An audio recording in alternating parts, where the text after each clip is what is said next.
ഒരു ദൈവഭക്തനെ കണ്ടാൽ നമുക്ക് തിരിച്ചറിയാം. കാരണം അവരുടെ മുഖം പ്രസന്നതയോടെ ഒരു നിഷ്കളങ്ക മുഖമായി കാണാം.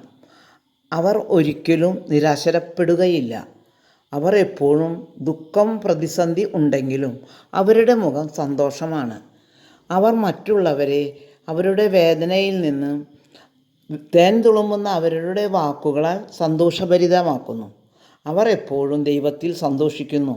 അനർത്ഥങ്ങളെ അവർ ഭയപ്പെടുകയില്ല, ദുർവാർത്തകളെ അവർ ഭയക്കുകയുമില്ല. കാരണം അവനെ നയിക്കുന്നത് ദൈവത്തിൻ്റെ കരങ്ങളാണെന്ന വിശ്വാസം അവനെ ശക്തനാക്കുന്നു.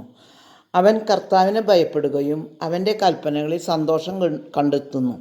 അവർക്ക് ദുഃഖവും ഉണ്ടാകും, വിഷമതകൾ, പ്രതിസന്ധികൾ ഉണ്ടാകും. എന്നിരുന്നാലും ദൈവം കൂടെയുണ്ട് എന്ന ബോധ്യം അവനെ ശക്തനാക്കുന്നു.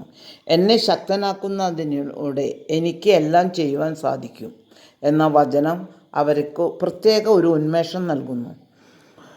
ഒരു പ്രത്യേക എനർജി അവരിൽ നിറയും. ഓരോ ദൈവവചനവും ദൈവത്തിൻ്റെ ആത്മാവ് നിറഞ്ഞതാണ്. അത് ഉൾക്കൊണ്ട് ചൊല്ലിയാൽ നമ്മുടെ ഭവനങ്ങളിൽ, നമ്മുടെ മക്കളിൽ അത്ഭുതങ്ങൾ നടത്തും ദൈവം. അത് നമ്മൾ ദൈവത്തിൻ്റെ വചനം പരിശുദ്ധാത്മാവ് നിറഞ്ഞതാണെന്ന ബോധ്യത്തോടെ, നല്ല ദൈവവിശ്വാസത്തോടെ, വിഷമത്തോടെ, ശക്തിയോടെ ഈ വചനങ്ങൾ നമ്മൾ ഉരുവിട്ടുകൊണ്ടിരിക്കുക. തീർച്ചയായും നമ്മുടെ ഭവനങ്ങളിൽ ദൈവം അത്ഭുതങ്ങൾ നടത്തും. നമ്മെ എല്ലാവരെയും ദൈവം നയിക്കട്ടെ. ആമേൻ.